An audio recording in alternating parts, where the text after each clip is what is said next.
Maître Deschimereau aimait répéter que le zen, c'est la vie, que s'il devait y avoir un autre mot pour le définir, ce serait vie.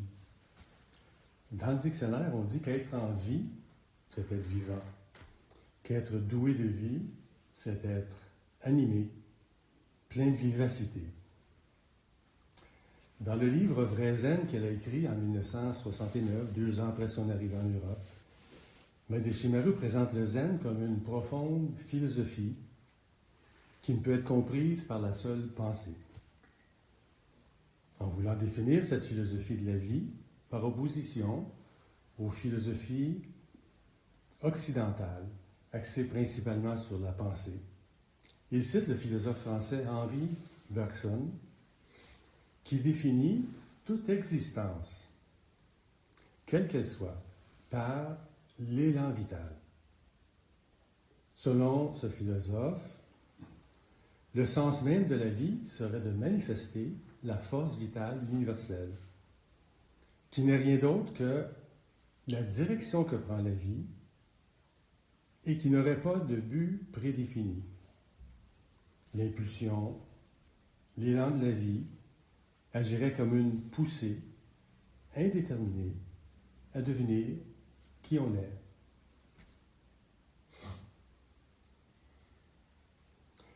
Pour Maître Deschimereau, cette philosophie de Bergson a du sens, mais il déplore qu'il n'a pas donné de méthode pour y arriver, pour y parvenir. Pour Maître Deschimereau, la méthode, bien sûr, c'est Zazen. Par la pratique de Zazen, dit-il, cette philosophie devient une force motrice puissante, un art de vivre, une manière d'être. Dans une conférence qu'il a donnée en 1972 à Zinal en Suisse, il dira « Cette expérience de Zazen permet de trouver le véritable élan vital qui est en nous. Ce n'est ni une tension, ni un relâchement, mais la vraie liberté et l'harmonie. » Vrai Zen est le premier livre de Maître Deschimereau que j'ai lu. J'ai eu la chance qu'il me le dédicace lors de la séchine qu'il a dirigée à Val-Morin en 1980. Et cette notion d'élan vital m'est toujours restée comme étant associée à Zazen et à ce grand maître. Peut-être aussi parce que mon expérience de mes premières années de pratique fut marquée par l'énergie que m'apportait le fait de m'asseoir en zazen. En me relevant du zazen, il me semble que je peux déployer plus d'énergie qu'avant le zazen. Au début des années 2000, on m'a demandé d'écrire quelques lignes pour me présenter sur notre site web. En voici un extrait. Cette posture de zazen évoque pour moi l'image d'un arc tendu au moment précis où la flèche est sur le point de décoller. Tension et détente s'entremêlent et procurent l'élan vital, la présence et la spontanéité, ce qui est très précieux. Récemment, cette notion m'est revenue et j'ai voulu approfondir cet aspect de la pratique. Parmi les 6 pratiques du Bodhisattva, les 6 paramitas, le don, la conduite morale, la patience, l'effort, la concentration et la sagesse. Le 4e, c'est Shojin, l'effort juste, ou la diligence. C'est pratiqué avec attention, empressement, avec une posture qui n'est ni rigide ni ramollie. La posture doit être pleine de vie et d'énergie, nous répètent depuis toujours les enseignants. Et nous pouvons expérimenter que l'énergie que l'on donne au zazen nous est rendue. Voici comment en parle Dainin Katagiri Roshi. S'asseoir en zazen, c'est naturellement pratiquer l'effort juste. C'est ce qui est mis en mouvement, non pas par notre seule volonté. Lorsque nous persévérons dans la pratique, ce qui s'insinue dans notre vie devient une grande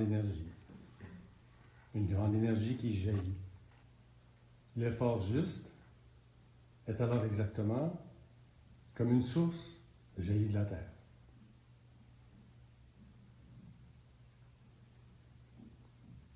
Cela permet de faire face à chaque chose, sans penser préétablie. J'aime ceci, je n'aime pas cela. Par exemple, ne pas voir les journées de travail comme moins agréables ou demandant plus d'efforts qu'une journée de fin de semaine. C'est accomplir les tâches simplement parce que chaque chose doit être faite. Tout devient alors plus léger. Dans la vie courante, les gens sont souvent fatigués et recherchent, par des moyens artificiels, à augmenter leur énergie. Pratiquer Zazen offre naturellement une façon de se reconnecter à cet élan vital, à la grande vitalité de la vie qui se renouvelle sans cesse. Voici des citations de deux grands disciples de Kodo Sawaki. Zazen est la posture à travers laquelle notre force de vie se manifeste de la façon la plus naturelle, dit Kosho Ushiyama. S'harmoniser avec le présent, dit Maître Deshimaru, c'est recevoir l'énergie cosmique. Dans ses commentaires du Genjo Koan, Maître Deshimaru cite son maître, Kodo Sawaki. Le Genjo Koan, c'est ici et maintenant la vérité fondamentale qui donne l'élan, qui active notre propre vie. Et lui-même complète en disant, je dis que l'élan vital, c'est Zazen lui-même. Je peux montrer exactement comment réaliser cet élan vital, c'est Zazen. Il est certainement significatif que c'est dans ses commentaires du Genjo Koan que l'on retrouve cette notion d'élan vital. Yoko Orimo, qui a traduit en français et commenté le Genjo Koan, traduit, le Shobogenzo plutôt, traduit le Genjo Koan par le koan qui se réalise comme présence. Pour Kosho Ushiyama, c'est le koan du présent.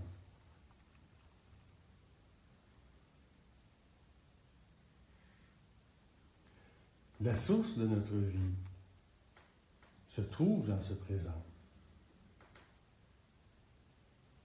Le passé et le futur sont élaborés par nous toujours au moment présent. Ce présent, il ne nous est pas possible de le comprendre ou même de le saisir. Ce qui parvient à notre conscience, ce que notre conscience perçoit comme étant la réalité, c'est déjà quelque chose de passé, d'une fraction de seconde. Ce qui parvient à notre conscience, c'est l'observation faite à partir de notre rencontre avec le moment réel. Ce réel, c'est le monde du Dharma, le monde tel quel, le monde du Bouddha, là où la vie se déploie, là où notre vie est complètement incluse, consumée.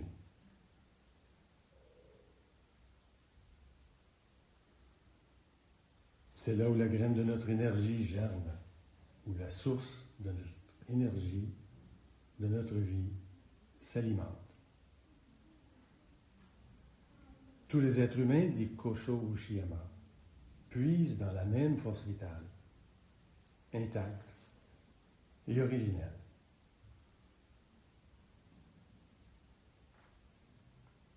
À la séchine d'automne dernier, qu'il a dirigé au Canada, Raphaël de Courtrier, il dit « Étudier le Genjo Koan, c'est l'inviter dans notre vie, dans notre bas-ventre, avec la respiration, comme une vague qui vient terminer sa course. La posture des mains contre le bas-ventre, l'océan du Dharma. Cette partie du bas-ventre, en dessous du nombril, s'appelle Kikai, l'océan de l'énergie. C'est là, poursuit-il, que les eaux de l'océan du Dharma et de l'océan de l'énergie se mélangent.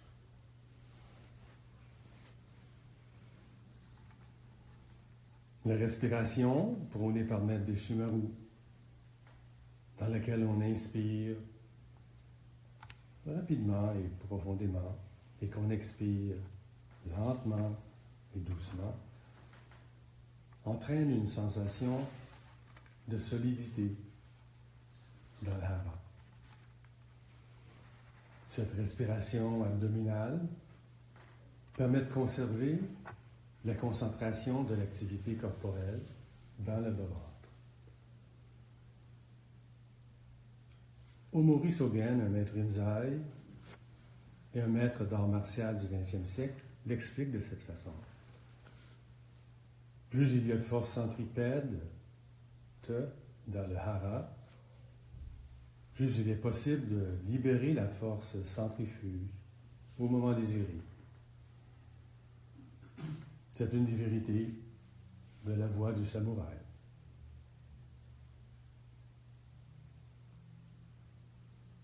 L'essence de la vie serait donc l'activité, la vitalité.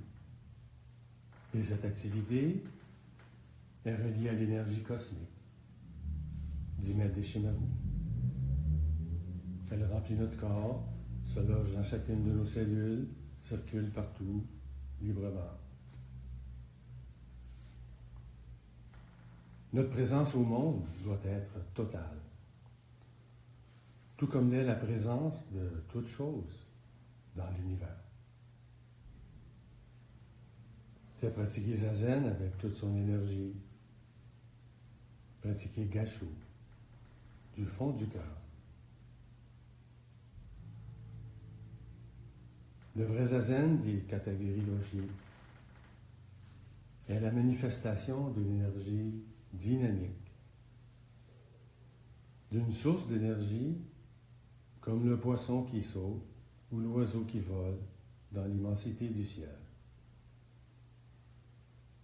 C'est laisser éclore la force vitale.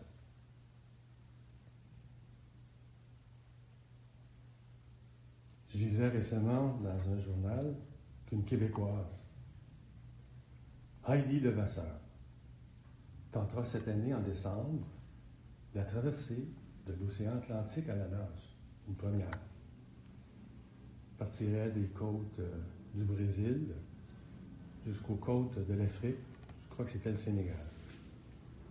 Questionnée sur ses motivations, elle dit « Je nage non seulement pour la force et la résilience de chaque femme, mais aussi pour célébrer la puissance indomptable de la nature qui se reflète en nous.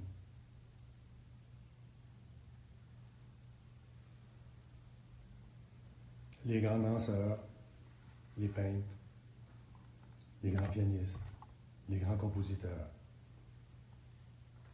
créent en puisant cette source fondamentale d'énergie. Au final, produire un effort incessant, pratiquer Zazen, abandonner le corps et l'esprit, c'est manifester un soi vigoureux. C'est plonger dans le moment présent qui ne fait qu'un avec l'éternité. C'est vivifier notre vie, régénérer notre vie. Pourquoi sommes-nous vivants en cet instant? Demande Kodo Sawaki. Nous pensons habituellement être en vie parce que notre cerveau est aux commandes. C'est une erreur, car ce dernier contrôle peu de choses en réalité. Nous devons comprendre que notre vie est simplement la continuation de la vie sur cette planète. Il nous plaît à penser que notre énergie vitale est la source exclusive de notre existence, dit Kodo Sawaki. En réalité, c'est la grande nature qui nous maintient en vie. C'est la grâce de la grande lumière qui nous fait exister. Si on cesse de respirer, on meurt aussitôt. Notre souffle et le souffle du vent sont une seule chose, dit Ushiyama. La force qui anime notre vie et la force qui soulève le vent ne font qu'un. Ce que nous mangeons vient de la terre et de ce qui nous la nourrit, le soleil, la pluie. Cette nourriture, comme nous-mêmes, est formée par les éléments contenant des atomes qui remontent au début de notre univers. Tout ce que l'on a à faire, c'est de laisser la fleur de notre force vitale s'épanouir en permanence. Zazen, c'est comme planter une graine. Chaque fois que nous essayons en Zazen, c'est laisser grandir, s'épanouir la vie, la force vitale de cette graine. Comme le bourgeon qui contient déjà la feuille repliée en son sein, nous avons la vie et nous venons créer de la vie en participant au monde. C'est l'interdépendance dynamique de ce qui vit et de ce qui fait vivre.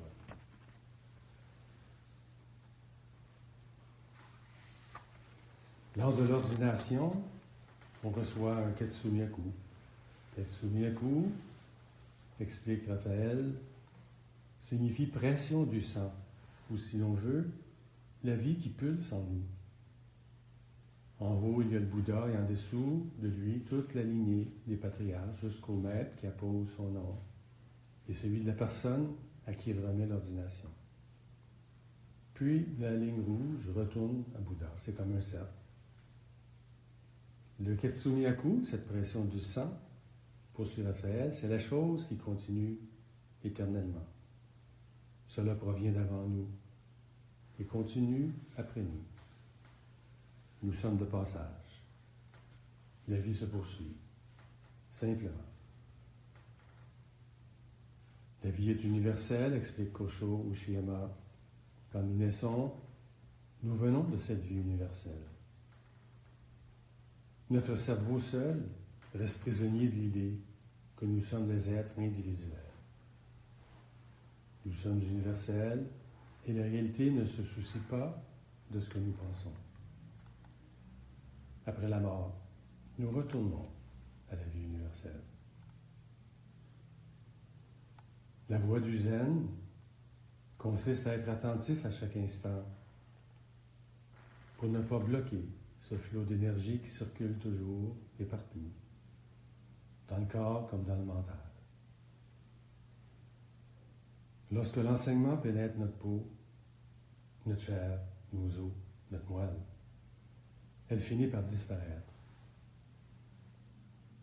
Elle devient une énergie qui nous anime.